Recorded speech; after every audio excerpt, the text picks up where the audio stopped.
Selamat pagi adik-adik, jumpa lagi dengan Kak Indra di sekolah minggu hari ini.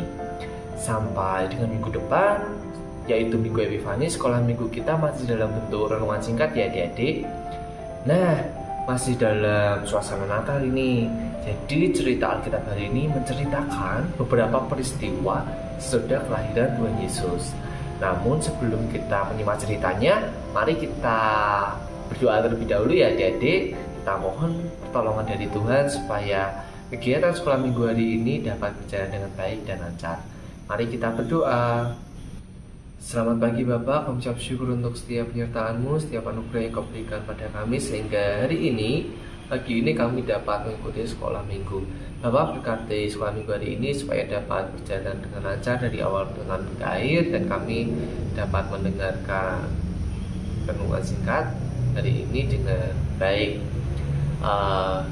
Dalam gaya berkati ya Bapak, inilah seluruh doa dan permohonan kami, ampuni dosa dan kesalahan kami, hanya dalam nama Tuhan Yesus kami telah berdoa ya, amin.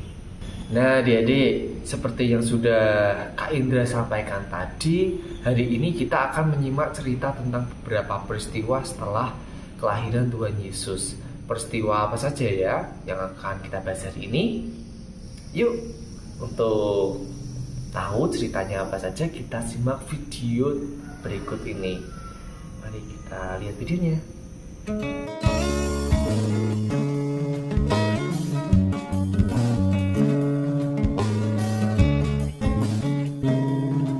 Dan ketika genap 8 hari dan ia harus disunatkan, ia diberi nama Yesus, yaitu nama yang disebut oleh malaikat sebelum ia dikandung ibunya.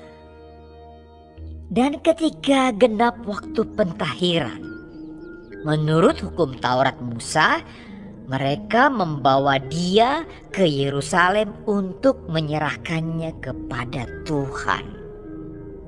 Seperti ada tertulis dalam hukum Tuhan, semua anak laki-laki sulung harus dikuduskan bagi Allah.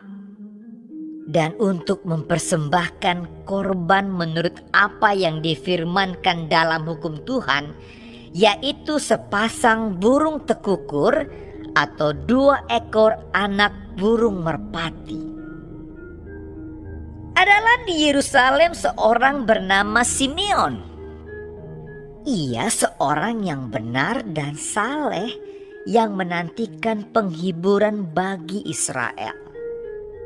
Roh Kudus ada di atasnya, dan kepadanya telah dinyatakan oleh Roh Kudus bahwa ia tidak akan mati sebelum ia melihat Mesias, yaitu Dia yang diurapi Tuhan.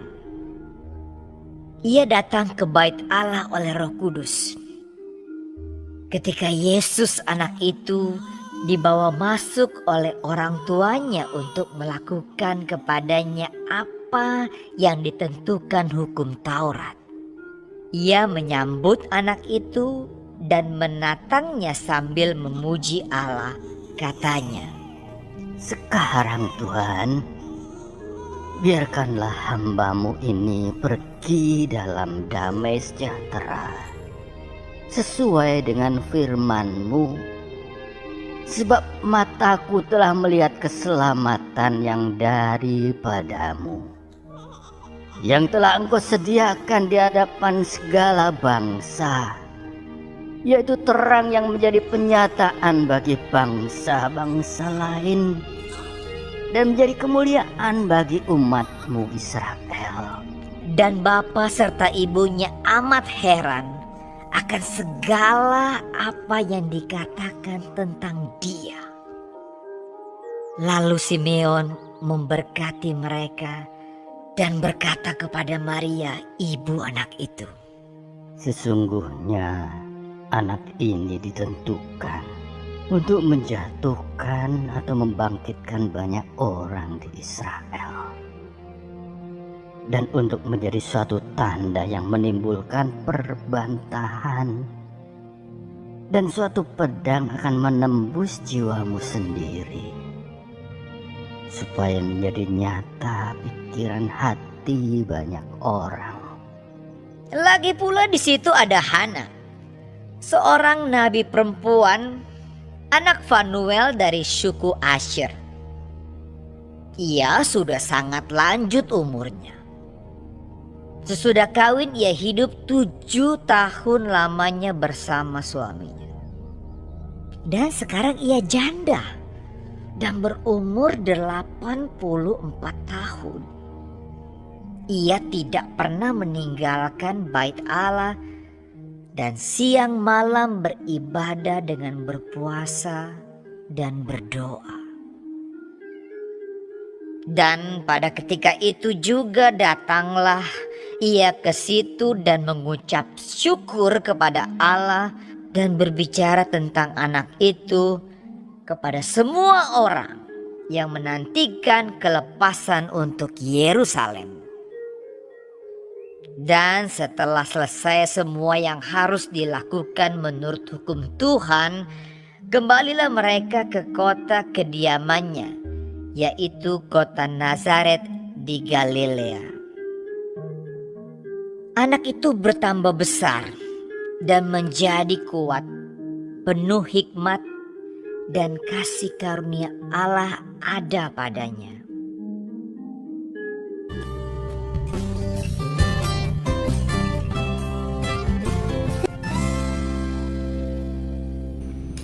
Adik-adik, seperti yang tadi kita simak bersama, ketika Tuhan Yesus berumur 8 hari oleh ayah dan ibunya, ia diantarkan ke Bait Allah di Yerusalem untuk disunatkan dan diberi nama. Hal ini sesuai dengan ketentuan hukum Taurat yang dipegang teguh oleh orang-orang Israel. Tuhan kemudian diberi nama Yesus sesuai dengan petunjuk malaikat Gabriel ketika dulu ia menjumpai Ibu Maria. Dan ketika tiba masa pentahiran atau penyucian, yaitu 40 hari setelah Ibu Maria melahirkan Yesus, sesuai tradisi di Israel, anak laki-laki sulung harus dibawa ke Bait Allah untuk didoakan oleh imam yang bertugas dan dikuduskan bagi Allah. Nah, di Yerusalem ada seorang bernama Simeon yang sudah lanjut usia atau sudah tua. Simeon adalah seorang yang tekun dalam beribadah kepada Allah. Ia setia melakukan perintah-perintah Allah dan hidupnya dipimpin oleh Roh Kudus. Kepadanya pernah dinyatakan bahwa Simeon tidak akan pernah meninggal dunia sebelum melihat Sang Mesias atau Juru Selamat. Nah, pada hari itu Roh Kudus menuntun Simeon menuju Bait Allah. Ketika Simeon melihat bayi Yesus, alangkah bahagianya Simeon. Ia segera mengenal Yesus sebagai Mesias yang selama ini dirindukan oleh bangsa Israel. Ia menggendong bayi Yesus, memuji Allah, kemudian memberkati Maria dan Yusuf. Kemudian seorang bernama Hana juga datang mendekati bayi Yesus. Hana adalah seorang nabi wanita berumur 84 tahun dan ia adalah seorang janda. Hana tidak pernah meninggalkan Bait Allah selama hidupnya. Ia selalu berdoa dan berpuasa kepada Allah. Ia hidup benar di hadapan Allah. Hana pun juga segera mengenali bayi Yesus sebagai Mesias yang selama ini dinanti-nantikan oleh bangsa Israel. Nah, adik-adik, kok Hana dan Simeon tahu ya kalau bayi Yesus adalah Mesias? Dari mana mereka tahu? Padahal kan banyak sekali imam-imam dan orang-orang yang berada di Bait Allah. Kenapa hanya Hana dan Simeon yang bisa mengenali bayi Yesus sebagai Mesias? Ada yang bisa menjawab? Iya, betul, karena Simeon dan Hana tekun dalam beribadah kepada Allah. Mereka setia melakukan perintah Allah sehingga hidup mereka dipimpin oleh Roh Kudus dan mereka bisa melihat kehendak Allah. Apakah adik-adik juga ingin hidupnya dipimpin oleh Roh Kudus sehingga adik-adik bisa mengerti kehendak Allah? Nah, marilah kita hidup seperti Hana dan Simeon. Kita selalu setia melakukan kebenaran sesuai perintah Allah. Apa saja ya perintah Allah? Tentu banyak sekali ya. Ini ada, misalkan kita tekun dalam berdoa, senang menolong, jujur, taat kepada orang tua, dan masih banyak lagi yang lainnya. Kalau kita tekun melakukan kebenaran, hidup kita akan selalu dipimpin oleh Roh Kudus dan itu menyenangkan hati Allah. Siap ya adik-adik? Oke, kalau siap, mari kita berdoa. Terima kasih Bapak untuk renungan singkat hari ini. Hari ini kami belajar menghidupkan hidup seperti Hana dan Simeon yang melakukan kehendak-Mu Tuhan. Kami mau belajar untuk menolong orang-orang yang sekitar kami yang membutuhkan. Kami ingin mematuhi kedua orang tua kami dan kami ingin melakukan kehendak Bapa, kebenaran-kebenaran yang Kau ajarkan kepada kami, supaya hidup kami dapat dipimpin oleh Roh Kudus. Dan Bapa, sebentar lagi kami akan melanjutkan aktivitas kami akan mengakhiri sekolah minggu hari ini. Kayak berkati Bapa, inilah seru dan permohonan kami, ampun dosa dan kesalahan kami, hanya dalam nama Tuhan Yesus kami telah berdoa. Haleluya, amin. Nah adik-adik, demikian renungan singkat hari ini. Kita akan bertemu lagi minggu depan dengan renungan Minggu Epifani. Jangan sampai terlewatkan ya. Sampai minggu depan ya adik-adik. Dadah, bye-bye. Tuhan Yesus memberkati.